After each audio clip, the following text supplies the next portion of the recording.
Dr. Ibe, let me welcome you again to the conversation. Thank you, sir. This afternoon, I come to you rather with a very heavy heart because of the development in Ebema axis of Imo State, where there was an explosion last week in an illegal refinery that has claimed officially 110 lives. Remember the last time we spoke on this kind of situation. Do you think really that this accident was something all along waiting to happen, since we knew that they were illegal refinery? Thanks again for welcoming me to the program. I'm glad to be here again with you. And my heart is heavier. My heart is heavy. I'm pained at what is happening. As a matter of fact, just a couple of days ago, I drove on that road. I saw the pain, the suffering, the disaster that befell that community. This could have been avoided. But the saddest situation is that more of this will happen. More of this is happening. This is an accident, or this was an accident waiting to happen. And it can be avoided, should be avoided. The country I live in, my country, your country, should under no circumstances be experiencing this type of situations in today's Nigeria. It's abominable, it's unconscionable, and it shouldn't be happening. These operations are called illegal. Let me recall that the last time we spoke, you said they can be formalized. Can that approach resolve this kind of problem? That approach cannot only resolve this problem. It will formalize them. It will bring them into the mainstream of Nigerian economy. It will help you, it will help me, it will help Nigeria as a country. It will help our economy, because if you provide these illegal refineries, being run by artisans, for God's sake, we have a country that have not been able to locally produce a refinery, and we have oil for 50, 60 odd years. And you have artisans in our same country producing diesel. As a matter of fact, their production capacity is why diesel has been cheap in Nigeria. So which means they are doing something right, though under an illegal setting.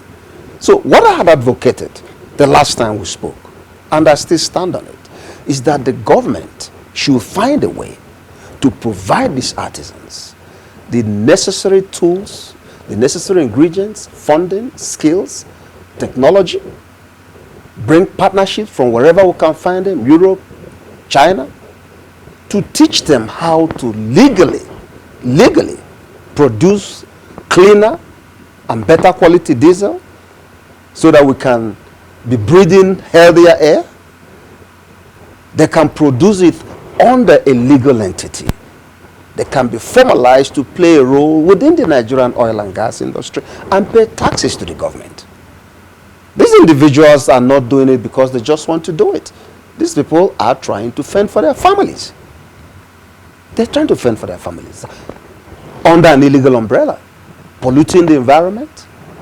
As a matter of fact, reducing their own lifespan, killing the communities they live in. So if we, as a country, can bring them into a legal umbrella, grant them the licenses, give them the skills, technology, money, whatever is needed to train them, let them build us better refineries. They can do it. Nigeria is not lacking of good engineers. There's no engineer in China that is better than what they produce in the University of Nigeria and Soka or in Ife, in Lagos. We have abundance of good chemical and mechanical engineers. Give them the opportunity. If you're giving money and stipends to farmers, providing subsidy to big men who are bringing these products, why can't you finance those who are trying to make a living? Why can't you bring them into the legal system? Make money with them, they fend for their families, and they pay taxes. Dr. Ibe, the Imo State government has declared somebody, I don't want to name names, wanted on account of being complicit in this, not just accident, but illegal refining that was going on there. And that brings me to the very uncomfortable narrative that it is the high and the mighty with the means to fund these refineries that are in fact neck deep into what we have come to call in Nigeria illegal bunkering.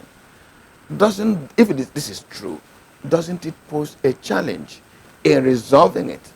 Because if the high and mighty are involved, how do we get about it? I'm not surprised, first of all.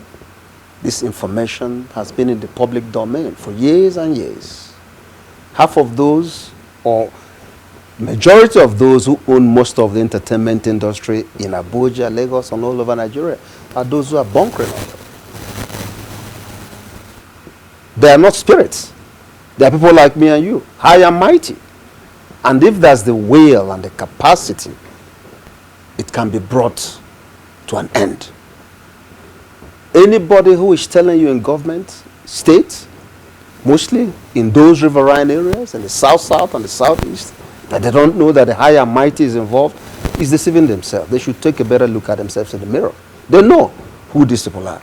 They know that some of these people are powerful members of these communities, of our society, especially in the south and the southeast. They are creating an incredible environmental degradation, health hazards within those communities, while smiling all the way to the bank. But we need to have the will, we need to have the muscle, we need to have the wherewithal and audacity to go after them.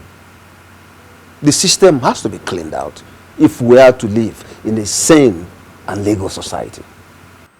Dr. Ibe, I'm quite excited by your enthusiasm, but I'm worried that also in that same narrative, it is said that the very security agencies that are supposed to hunt down these people and bring them to book are thoroughly and completely compromised.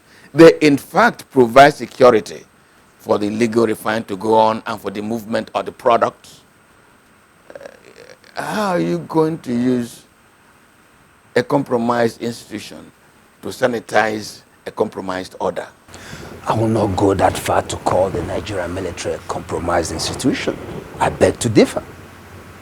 The military, as an institution, is part of the Nigerian public. It's part of the Nigerian environment. It's part of Nigerian behavior. I wouldn't paint everybody in the Nigerian military with the same umbrella. There are bad eggs in your family, in my family, in the military, the police, the civil service, everywhere in Nigeria. But not everybody is complicit in what is happening. There are good officers and gentlemen in the Nigerian army. I know them, I've met them, I've worked with them, I've spoken to many, and I know that they are willing, they are capable to give us the helping hand we've been seeking and asking for, to clean out this issue in the Niger Delta, in the southeast, in the south, and all over Nigeria. It is a serious issue. It's a major health hazard. It's economic sabotage. And we cannot pretend otherwise. And we must have the moral indignation, the fortitude, the strength, the audacity to approach it and confront it and deal with it once and for all. And again, I'll say this to you with all sense of humility, that we have wonderful men and women in the Nigerian armed forces. And I will never agree to the paint everything with the same absolutely not. Absolutely not. The good book tells a story of a prophet who went a king and told the story of a big man who went a poor man to take his only ewe lamb and to entertain his guests. And the king said, whoever did this is a horrible person and should be dealt with. And the prophet said, but that are the man. Dr. Ibe, I'm told that members of your own group for whom you consult, Independent Petroleum Marketers Association, and ADITOP, Association of Distribution of Petroleum Products, who have deep pocket, are the very same people who are using their fat cash to fund these illegal refiners. Are you not running with the hair and hunting with the hound? I vehemently, and I repeat, I vehemently disagree with you, sir. My members are not involved in any of these illegal activities. If you recall, I'll take you back to our last conversation. I told you, and I was very emphatic and clear, that members, drivers in particular, who work for a lot of my members, have turned themselves into a cult. As a matter of fact, that was one of the primary reasons why I brought the Independent Petroleum Marketers Association and the Association of Distributors and Petroleum Products together to fight these types of issues. These are the major stakeholders in the downstream sector. They control over 10 trillion naira worth of assets in the downstream. And anybody who has invested such humongous amount of money in an industry must protect it, will do everything to protect it. That is what we're trying to do. They are not involved in it. But those drivers who have constituted themselves into a cult and a nuisance within the industry have become a cancer that we're trying to clean up. And we will clean it up. I won't name the union that they're hiding under. They know themselves. And we are doing everything humanly possible within the confines of the law to stop this brigandage, to stop this banditry, to stop this level of what I call incredible and unnecessary nuisance value in an industry that is and remains the egg basket of our country. This shouldn't be happening. This is the only country where you see this type of thing happen. We're not the only oil producing country in the world, but we have suffered the most. Go to Saudi Arabia, Kuwait, Oman, Qatar, even Ghana here. You don't see this level of terrible activities within the downstream sector. So it must be cleaned. It will be cleaned. We are working at it. It will be cleaned. This is a very big task. Are you talking with the authorities? Are you talking with the presidency? Because it requires political muscle to bring in the security, to flush out the bad eggs, and step on toes to correct a situation as terrible as this. Are you talking to the power that be? Are they giving you listening ears? I can tell you for whatever is worth and for all certainty that we are talking to all the powers that be.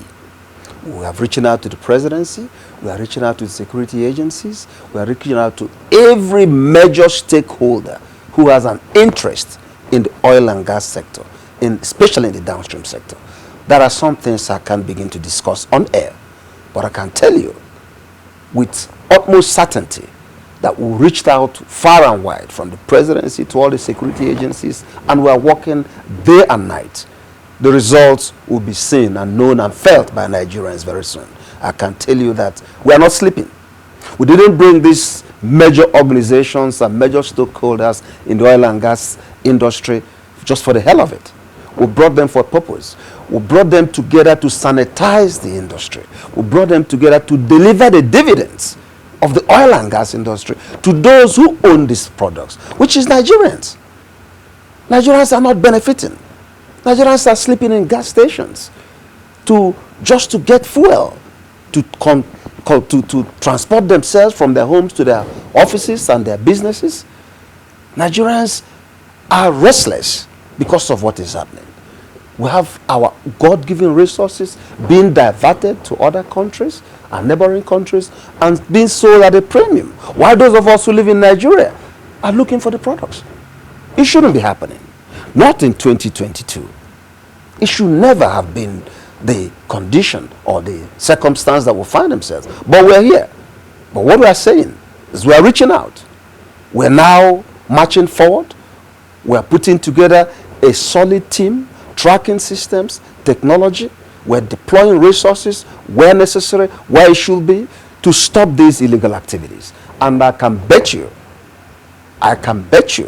that these activities, sooner or later, will be a thing of the past. We are not waiting. We are taking the bull by the horn. Dr. Ibe, thank you very much for coming to the conversation. Thank you, sir. Thank you. Pleasure talking to you. Thank you so much.